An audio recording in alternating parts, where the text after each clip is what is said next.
Plow and Pencil, the art of American agriculture, where, like Ike, we recognize that farming looks mighty easy when your plow is a pencil and you're 1,000 miles from the cornfield. The Plow and Pencil podcast will paint a picture of American agriculture today. We will tell the stories of the producers, the products, the policies, and the platforms that provide feed and fuel to our nation and our world. Join the movement of farmers, ranchers, and agriculture advocates plowing new ground, and pencil us into your weekly podcast schedule. This podcast is brought to you by hitchpin.com, the tool thousands of farmers and ranchers are using to buy, sell, hire, and work in agriculture. Hello, Hitchpin community. Welcome back to Plow and Pencil, the art of American agriculture. I'm your host, Emily Fink. And this episode is one that will not only enlighten, but leave you laughing. And is there really a better combination? My guest today is Katherine Harrison, who quite possibly has the best title of all time. She calls herself Cheif Minion to the goats for Harrison Farm, a small livestock farm in the metropolitan area of central Ohio, focused on celebrations, animals, and teaching. Her mission is simple: connecting people with animals and with farming. Katherine is a goat herd, a butcher, and a wedding planner. Her farm primarily raises sheep, goats, and chickens, and hosts numerous agritourism events, including goat yoga, which we'll dive into here in a bit, on-farm dinners, private events, and educational tours. We'll dive into her passion for teaching and sharing her farm with her community, and especially how she's empowering beginning farmers, which has led to launching a nonprofit focused on farming, inclusion, and teaching called the Fearless Female Farmer. And a super fun fact about Katherine, she's actually the 13th generation of her family to farm in America, hence Harrison Farm 13, which, by the way, is how you can follow her on Facebook and Instagram. As always, we'll include links in our show notes, so be sure to check them out for more information. Welcome to Plow and Pencil, Katherine. Thank you, Emily, and thank you for such a generous introduction. I appreciate it. Well, we are just thrilled to have you here. And as I warned you about, I like to start all of these podcasts with a little bit of ag trivia. So I'm going to ask you a question, and then before we sign off, you can tell us what you think the answer is. Outstanding. Okay. Globally, more people eat and drink meat and milk from which animal than any other? I suspect it may be my favorite. Yes. Well, as our listeners now know, our founder, Trevor, he's an aviation fanatic. So to use a phrase that he appreciates, let's start at the 30,000 foot level. Who is Harrison Farm? Harrison Farm, thinking about its contribution to the ag community, is a small livestock farm in central Ohio that has naturally raised proteins, both meat and eggs, for young individuals and beginning farmers who want to learn about agriculture. It is a place where they can directly gain hands-on animal handling skills and mentorship as they pursue their journey in agriculture. For my community, it is a place where they can come, directly interact with animals, and learn more about farming. For my family, it's been the place that we've farmed for the last century in our journey of farming here in America. And for me personally, it is my dream. It is my effort to build a place where people feel welcomed, where animals and humans are respected and valued, and where I can help others by using this land that is so dear to me to serve my community. This is just awesome. And I need to ask you to just dive in a little bit more into that 13th generation fun fact about your family. Thank you. I am actually incredibly proud that my family has carved out a legacy in agriculture for that long. My family came to Virginia in 1631, and it was a very different landscape at that juncture in history. I am incredibly proud that through the centuries, my family's history has woven into the history of America, and feel very fortunate that at this juncture, I am able to do things in my farming career that my ancestors never could have imagined would be possible, much less for a single female to be able to do it on my own running a business. Oh, that is awesome. Okay, tell us a little bit more now about who is Katherine Harrison. Tell us about you. You shared in the opening my three great passions: celebrations, animals, and teaching. Since my youth, I have loved animals. For me, as an only child growing up on this farm, animals were my people. So those were my early playmates, and I've always had a heart for animals.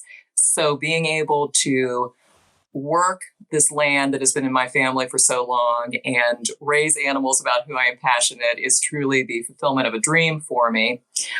Teaching is something that is dear to my heart as well. When I started my career after university, I taught for a few years at our local high school and absolutely loved it.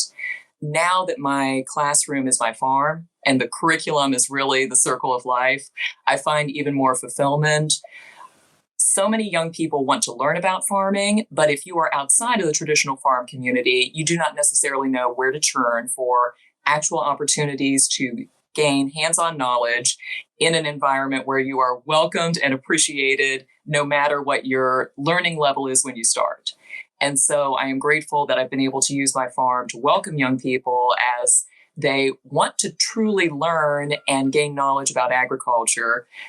In addition, through my journey, as I was building my livestock operation and looking for opportunities to earn income as well to support it, I kind of fell into the world of event planning and discerned that my skill set actually fit that very well. It's a running joke that goat herding and wedding planning really calls on the same abilities because essentially, whether you're working with unruly goats or a wedding party, there are certain management skills you need, and you also have to be able to smile and remain calm no matter what the tragedy or chaos might be at the moment. Oh, that is awesome. So tell us, how many events have you hosted at your farm? So we stay very busy during our event season of April through October.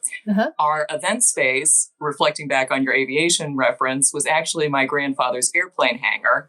He had a little Aranca Cheif airplane that he loved dearly, 2-seater, no radio communication, and he built this structure as his airplane hangar. After both of my grandparents had passed, I bought the farm when it was auctioned off in the fall of 2016. So even though I grew up here in my childhood, it's also kind of a startup because I've only been the owner for a few years. When I purchased it, that airplane hangar was in disrepair. But for me, there was so much emotion knowing that my grandfather had built that with his own hands and knowing his great passion for flying that he had then handed down to my mother. She actually soloed the plane on her 16th birthday and had her pilot's license before she got her driver's license. So I grew up with those two very influential individuals. And although it was just a building, for me, it represented so much more. And it became a real passion project of mine to restore that. So our little event space is the hangar. And since it was designed for an airplane to be able to exit, you can open up the side and the front doors to allow it to be primarily open air. Hence, it fits very well that our event season is mainly during the warm weather months. We host a lot of goat yoga classes. We have a monthly on-farm dinner. We host private events, everything from bridal showers to baby showers to small weddings. We host a lot of campers, individuals who want to have an overnight experience with the goats. Some people are local and they just want a weekend away to experience a farm. Others are passing through and looking for a place they can stop for the night. I do find that we have a lot of ladies who camp with us, primarily because they see that the farm is owned by a woman. And so they kind of have that built-in safety net that they are going to a location where they know that they are going to be the safe visitors with a female owner of the farm. I also think that female ownership extends to our educational programming. If you are a young woman who is passionate about farming and you are looking for a mentor who will welcome you and share not only farming skills, but life skills, when they identify that I am a potential female mentor, that becomes very attractive. So in the warm weather, the farm is busy every single day. In the wintertime, we slow down a bit. I will admit that I am not a cold weather person. And so in the winter, I am focused on the animals, and that is where I put all of my energy and resources so that we can look forward to a successful spring, summer, and fall.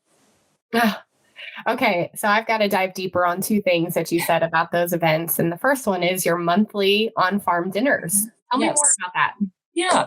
So I had the very unique situation that I bought a farm right before we had a crash in the farm economy, we had a trade war, and we had a pandemic. It has not been an easy journey. Putting all of my financial resources into purchasing this land before those truly catastrophic economic impacts has been a real difficult struggle as I've balanced keeping the farm going through those challenges. Prior to the pandemic in 2019, we launched our on-farm dinner series, and I was humbled by the amount of support that we received. At the end of 2019, at our last dinner, I happily announced to the crowd that we were going to plan even more for the upcoming year in 2020, and we already had a lot of new ideas, and then 2020 happened. Last year in 2021, we did a little bit of a bridge where we partnered with a local catering company that has done a lot of our dinners as it is, and they provided takeout options at the farm where you could either come and pick up your meal and then head home and enjoy it. Also, the guests were able to choose some menu options that use products from the farm, or you could stay on the farm and dine when you got your takeout meal. So that was a nice bridge to get us back to where we are this year. We're looking forward to hosting a dinner each month from May through October. These dinners highlight our farm products. I truly believe that when animals are raised in a certain way, it is reflected in the quality of the product. And I am grateful that a lot of people in our community have supported the opportunity to be more engaged with the farm, whether it's joining our CSA, coming to the on-farm dinners, visiting our farm stand to buy eggs, sausage, roasts. It's amazing to feel that support from the community. When I look at humans, we are evolved to be omnivores, but we want to make sure that we are consuming those products in a way that meets our values. So the customers with whom I usually connect are individuals that really care about the quality of life for the animals. They want to make sure that they are shown respect in life and at the end of their journey. And so I try to be very transparent about what I do as a farmer and how those management techniques that are based on my values influence the products which I create. It's brilliant. And you're inviting people to come and really see that firsthand. It's just the best idea. I love it. I love sharing the farm with people, and it may be part of my nature is very much the only child, the single person. So I have a lot of time where I am solo here on the farm. I'm an introvert by nature, so I do need that time to decompress and think, but I also love sharing the farm. So it is a great blessing for me to be able to welcome people here and share why I am so passionate about farming and why this farm is my heart. Okay, goat yoga. Yes. Well, tell me and tell our listeners, why is this such the rage right now? Goat yoga is a life-changing experience, I like to say. For me, it has been this tremendous blessing. So at my farm, it came about very organically. The year that I bought the farm, I was trying to find new ways to keep the farm going, because when you make that kind of a financial investment, you have to be able to generate income. From my event planning career, I had the good fortune of doing day of coordination for an amazing human being named Dana, who was one of my favorite brides ever. After she and her husband got married, we stayed in touch. Dana was in yoga teacher training at the time. So they had come out to the farm, met the goats who loved Dana. And as she was struggling to find a teaching job, because studios want to hire someone with experience, but how do you get experience unless a studio will hire you? I threw out to Dana the idea of doing some on-farm yoga classes. And God bless her, she was very up for the opportunity. Our first year, we had just a few classes, mainly people who knew us and wanted to come out and have a good time, play with the goats and support us. Because the reality of Harrison Farm is the goats are constantly getting out and running around the yard anyway. So we were just in an amazing position that winter was when the concept of goat yoga really broke in social media. We already had a business model. We already had pictures of baby garden goat laying on the yoga mat being snuggled by our friends who were visiting for yoga. We had a little bit of a track record. And so we were very fortunate just to be in the right position to be able to capitalize on what Dana and I naturally could offer and truly grow on our friendship and our business partnership. We work very well together because we are so different, but we value the same things. We have a passion for animals. We have a passion for building community. She has been a phenomenal business partner. The goats adore her. She puts up with all of my shenanigans as well. So 2022 will be our 7th season, which is hard to believe. We do primarily classes on the farm. So we are trying to offer a very holistic yoga experience. When attendees arrive, they are outdoors in the sunshine. They see the big red barn behind them. The roosters are crowing. The ducks usually waddle through and judge everyone at some point during yoga. And then as the yoga class begins, I let out the goats who are yoga goats. We do not let every goat come to yoga. It has to be a goat that is comfortable around humans because I want to make sure that the goats are able to exhibit their natural behavior. We do not try to do any special tricks like having goats jump on your back or anything of that nature. Okay, I was wondering. Yeah. There are many people in goat yoga who do utilize smaller goats and encourage them through positive reinforcement to do a lot of those little tricks like standing on people's backs and jumping. And I absolutely support every farmer should be able to approach things in diverse ways to ensure that they are offering an experience that highlights their own farm. For Dana and for me, we want to make sure it's much more of a natural experience where people are just seeing the goat behavior. So sometimes the goats come out and all they think about would be the sweet feed that we put out as their treat. Other times they come out and there are moments where there are epic goat battles. And so the goats will be headbutting. And there are moments where I'm just being a bouncer trying to move goats so that they are not getting in the way of the yogis.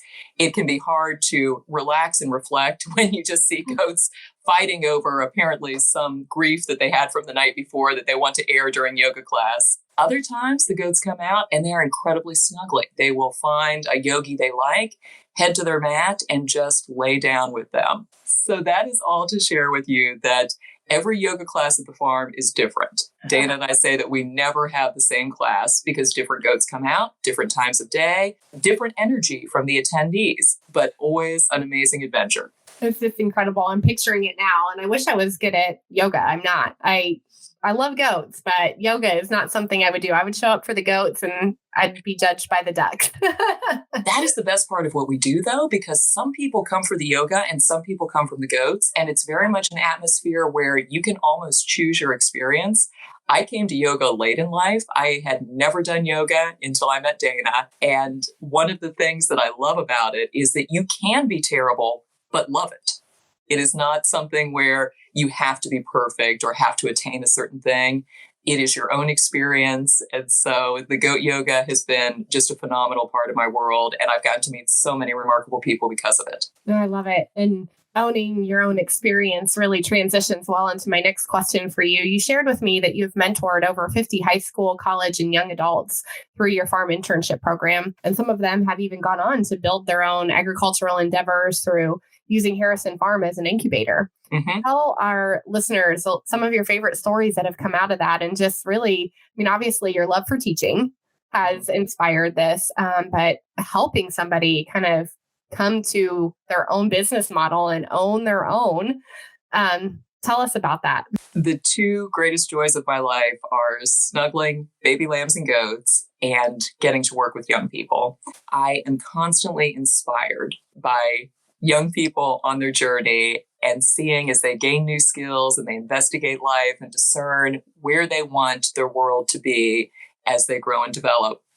Teaching is something that was dear to my heart. I loved being in the classroom. Being able to now utilize that skill set in pedagogy, but in an agricultural setting, is incredibly fulfilling to me. I have been incredibly blessed that I've gotten to work with so many remarkable young people.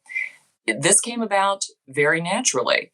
A local FFA student asked if they could complete their SAE project by working on my farm. And so that opened doors to welcome more FFA students. Usually any given year, I speak at Ohio State as a guest lecturer a couple of times. After one of those lectures, a young lady came up to me and asked if we ever had internships. I told her we had not yet done so, but I was quite open to the idea. That was how we launched into our college level internships. And through there, as we began doing that more and more, I started to have people reach out to me from the community and express that they were just an individual who wanted to learn about farming. And would I be open to taking them on as an intern Even though they were not a student, they just wanted to learn. It has been a phenomenal journey. And when I think about that number of more than 50 young people, it is hard for me to believe that that number of amazing, remarkable, giving young souls have actually been a part of this farm. But they are such a rich part of the tapestry of my life, and each one of them is incredibly dear to me. So thank you for letting me share that, because it is truly such a outstanding joy for me to be able to work with them. Some of my favorite stories. Aubrey, the alpaca farmer, is a very dear part of my heart. So Aubrey came into my world when she was an FFA student, and she began doing her supervised agricultural experience, SAE, through my farm. She quickly went from a student to a young lady who was kind of a combination younger sister daughter to one of my best friends. Through her journey, she actually was my roommate at the farm for a little while as she was transitioning through the college years and figuring out her next steps in life. And then she got married to a wonderful young man named Aaron, who had a family member that raised alpacas. After they got married, they had the opportunity to purchase some of those alpacas when Aaron's uncle began transitioning out of the business. At that point, they needed a place to keep the alpacas. And so Aubrey and Aaron asked if it might be possible for the first 5 alpacas to come live here at Harrison Farm. We made it happen. They have now grown to almost 30 alpacas. And so about 18 months ago, Aubrey convinced her husband, as they were kind of pushing that 15 number, that it was time to put up a barn at their place. From there, they have successfully moved all of their alpacas to the barn at their farm. They are now both very engaged with 4-H, mentoring young people with an alpaca-focused 4-H project. It brings me this profound level of happiness when I see what Aubrey has accomplished in her journey from the time I knew her as a 17-year-old who was just embarking on life to seeing her now as she mentors young people. Such a heartwarming experience for me. Another one of my favorite stories is Marissa, the duck farmer. So Marissa was an animal science major at Ohio State. I had the pleasure of giving a guest lecture to the Animal Welfare and Behavior Club on animal welfare considerations with slaughter. She asked the best question after that presentation, and I was very impressed with how she was discerning the information that I shared and then asking analytical questions based on it. Marissa reached out, asked about an internship, interned with me that summer, did just an awesome job. From there, she then graduated from Ohio State and did a policy fellowship with the Ohio Farm Bureau. Ohio Farm Bureau is very engaged in providing opportunities for leadership development for young people. And so Marissa was able to capitalize on that by doing this policy fellowship. Since it was part-time, she also worked part-time at my farm to be able to get more hours in. I love being able to use my farm to help young people as they're identifying what potential agricultural endeavors could be. And so much as Aubrey had this interest in alpacas, Marissa kind of jumped into an opportunity to start raising some ducks. She started with meat ducks, identified that meat ducks were not her thing, then began raising layers, had a lot of adventures along the way. Marissa has since then not only built up her duck flock, but also is working for Ohio State University Extension in a role where she helps introduce young people outside of the traditional farm community to possible careers in agriculture. And I am so proud of her because she grew up in Philadelphia. She came to Ohio State thinking she wanted to be a vet, but had no on-farm experience. She took advantage of all these opportunities that were along the way for her, grew her own knowledge base, and now she is able to be such an amazing ambassador for agriculture because she did not grow up in farming. She had to seek out all these opportunities herself, and she has truly capitalized on it to be a leader in sharing the amazing opportunities in farming with young people who might not initially consider it. That's so incredible. I love how both of those are full circle. And, they are no doubt being inspired by watching you and how much you give back to these young people and invest in them and are wanting to do that for the next generation, which is really, really awesome. And I need to share that FFA is really important to our organization at Hitchpin as well, and as is 4-H. And we talk a lot about SAE projects. Mm-hmm. And so for anyone who's listening to this podcast that's involved in FFA and considering SAE projects, please know that Hitchpin would love to be able to offer you a way to buy and sell, especially sell when you think about being an entrepreneur and going into agriculture, figuring out how to market your products is and being innovative and distinguishing yourself. So certainly check out Hitchpin if you're a member of the FFA program, and make sure that you use the FFA coupon code, and that will help waive your platform fees on Hitchpin. So we love both of those organizations a lot. FFA 4-H do so much, and they were a big part of my journey. And I am profoundly grateful and humbled for the opportunities which I had as a young person. Hence why it is so fulfilling to me to be able to direct other young people to recognizing those opportunities, because opportunities are all around us. We just have to be smart enough to find them. Isn't it so incredible to watch young people who perhaps don't have the experience of growing up on a farm see what it is that sometimes we in agriculture take for granted, right? Like these are incredible ways to live, and to be so connected to the ground and the food that we're eating, and to be able to see young people who have an interest. And what a great opportunity you are giving so many of them to come and get their hands dirty, right? And just really understand what it's like day to day. And I just want to applaud you for investing that into future generations. Thank you. It is truly a blessing to me. I always wanted to have children, and that was not something that happened on my journey. Hence, I know that I really pour my maternal heart into those young people, and they give me just a tremendous amount of joy. It's wonderful to see such a strong, powerful woman like yourself, who is having this incredible career and really acting outside of what I would say traditional agriculture sometimes is, right? You're helping non-traditional people come and be a part of this, and you're really helping to elevate females in agriculture, which is just incredibly inspiring to me as someone who is proud to be a woman in agriculture. So tell our listeners about your launching of the Fearless Female Farmer. A few years ago, Edible Columbus magazine did an incredibly generous profile on me, which they titled as Central Ohio's Fearless Female Farmer. At the time, I had just purchased my family's farm at auction. I had been growing my herd of goats over the last several years that I kept here at what had been my grandparents' farm.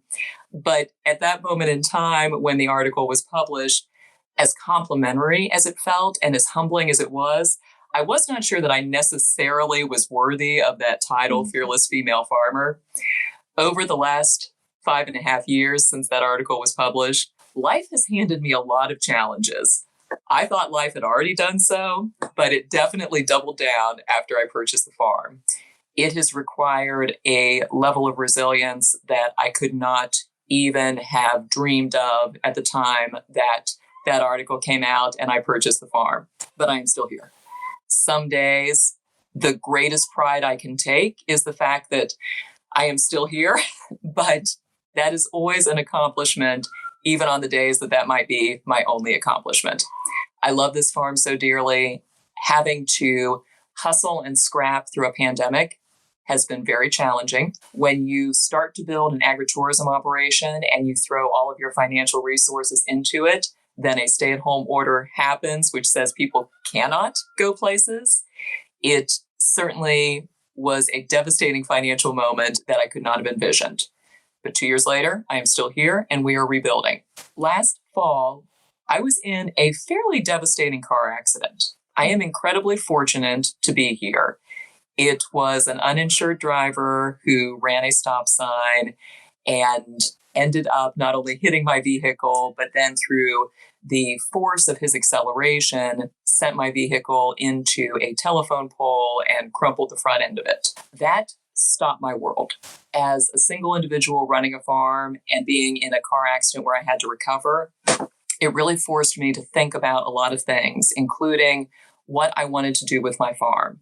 And so having come this far through the pandemic, having a situation that truly stopped my world and forced me to think, I had to reflect on what my abilities were and how I could use them to assist others. Through that transition of healing my mind and my body and really digging back into my love of the farm, I began to recognize how important it is to me to ensure that beginning farmers have opportunities. And so through that, I really reclaimed that title of Fearless Female Farmer. After everything that I have survived in the last few years, and knowing that I am still here, I want to make sure that I am lifting up others so that they can do the same, whatever their dream might be in farming. I truly applaud the businesses and organizations who are lifting up inclusion and diversity within agriculture.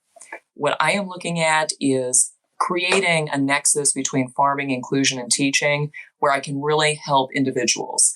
I want to ensure that I am sharing the lessons that I have learned from my journey and empowering others so that they can capitalize on it, find opportunities for hands-on learning, but also recognize that if Katherine Harrison can do this, then they can definitely do it. So we are launching our social media channels. You can find us on Instagram and Facebook currently. I am working on putting together this nonprofit that focuses on farming, inclusion, and teaching so that we have more opportunities to keep doing something that I already love greatly, which is teaching and sharing the farm. I believe we need more platforms to exhibit inclusion within agriculture, and we need more thought leaders on inclusion and diversity. Different experiences, different farms, different production methods can only make agriculture stronger. The more diversity we have, the better farming will be in this great country. Through that, we need more people that find great joy in farming, because farming is not just a job that you take on like any other job. It is a calling. It is a lifestyle. And so if someone is willing to investigate that and want to jump into farming, I want to ensure that I am doing what I can to provide resources to encourage them and give them opportunities along the way.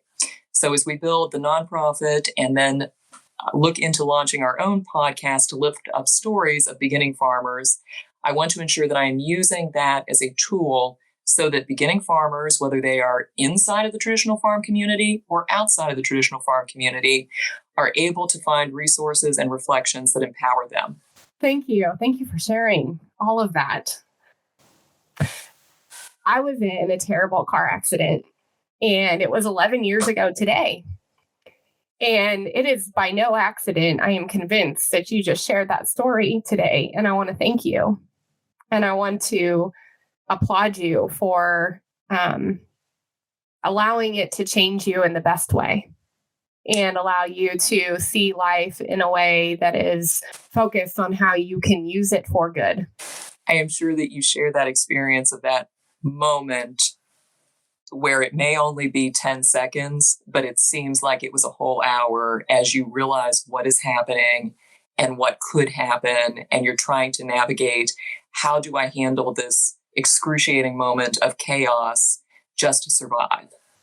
Yes. And then when it happens, I truly believe that life breaks all of us in some way. And then we can make the choice. Do we put in the work and become a better version of ourselves?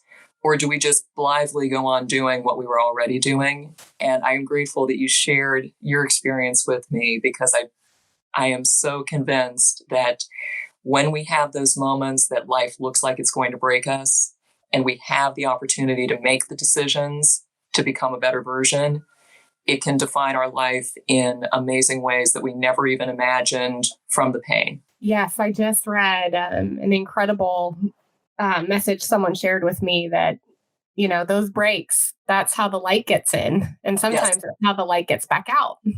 And boy, Katherine, you are such a shining light. And it's incredible what you're doing to give others a platform and give others a confidence that there's people rooting for them, no matter what path they want to take.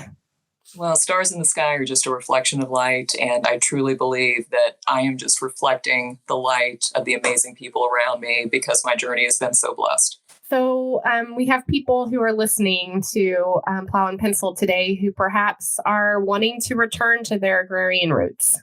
You know, they may be generations removed, or perhaps their family is active in farming and they're not sure if it's a path that they want to continue to walk down. So what advice would you give to someone who currently is not actively farming, but has that desire deep in their belly? What would you say to them today? When you have a dream and every instinct tells you that you need to follow it, throw yourself all in. And that dream may well break you, but keep going, because the sacrifices you make for your dream, in the end, you do not even think about the pain when you see the possibilities. Any dream is going to take time, but life takes time. Start now. Even if you start small, start. Find people who believe in you, put in the work. What I do is so unique. There are a lot of parts of my farm that no one else replicates, whether it's the goat yoga experience or the fact that I'm very engaged in selling ethically sourced skulls and hides. So I participate in what's called the Oddities and Curiosities show at a couple of different locations.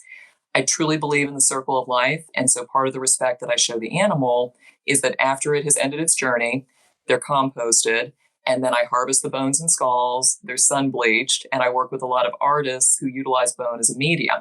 So I lift that up just to illustrate that I am a very unique soul. There are not a lot of people like me. And as a child, that was hard for me to get my head around.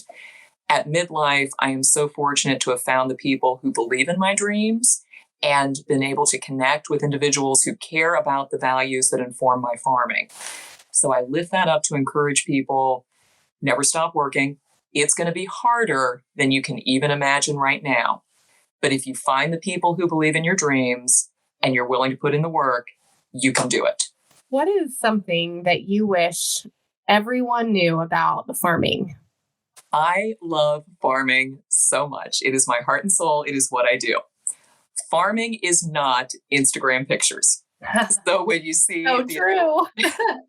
And I admit, I do exactly that. I post adorable pictures on our Instagram of baby goats because I love adorable pictures of baby goats. But then I also try to provide the transparency about what is behind every picture. As an example given, this morning I posted a picture of Buckeye the goat and her beautiful daughter Roxy, and then shared the story that actually Buckeye had triplets, but Roxy was the only one who pulled through. They were born on a very bitterly cold night, and the harsh reality of livestock farming is that winter is incredibly difficult. And it is hard sometimes for a baby to get going at those cold temperatures, even with a great mother. So that is merely to reflect that all too often the public has a perception of farming as the adorable baby goat picture. But we also have to be transparent that there is a lot of chaos and a lot of struggle that goes into all of those moments. So I am hopeful that I can use my farm to be able to share the transparency of those realities. But by the same token, I wish the public had a little more recognition that farming is a lifestyle. It is a calling. This is 24/7. I am not taking luxurious vacations multiple times a year.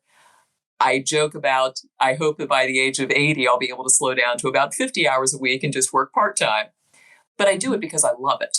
As I navigate welcoming people to my farm, it's also that fine line between wanting to make sure that people know I love having visitors at the appointed hours. But the farm is not a 24-hour amusement zone. Mm-hmm. So if there was anything that I could share with people, it is to make sure they understand that farmers care so much about what they do. They're completely vested. This is their lifestyle. And they want to share it with other people because they are passionate about it. But the public needs to recognize that those lifestyle realities can be draining, and farming should be respected for the nuances that it does offer, both brutal and beautiful. Wow, I think your rooster was the metaphorical mic drop in our conversation today. I hope our listeners were able to hear it in the background. This has just been incredible, and I've loved visiting with you today. And as promised, I want to circle back to our little bit of ag trivia and see if you can answer what globally more people eat and drink meat and milk from, which animal? I believe the correct answer is the goat. The goat. My family has raises cattle and hogs, and so goats I'm familiar with, but not as intimately as you are for sure. And so I was trying to find a really fun fact about goats to ask today. There are so many fun facts about goats. Goats are absolutely amazing animals, and I love working with them. My favorite goat fact: President Abraham Lincoln had a pet goat, and when his family left Springfield, Illinois, and went to the White House, they actually had their neighbors take care of their family dog, but they took the family goat with them to the White House. No way. Yes. I love that. I love it. I love it. That is a great fun fact about goats. I was also amazed to read that they were one of the first domesticated animals. Mm-hmm. And I just find, I guess my brain had never thought of that before. And so it's really incredible to see what a companion they have been to people for centuries. And many people do not know that cashmere comes from goats. They are truly a multi-purpose animal. It's awesome. And now you know that you can do yoga with them as well. Absolutely. Well, Katherine, I hope that my travels bring me to Ohio and I can stop by and visit Harrison Farm. But in the meantime, thank you so much for opening your farm to your community and opening your heart to our listeners of Plow and Pencil today. Thank you, Emily. This has been just a remarkable experience, and I am very grateful.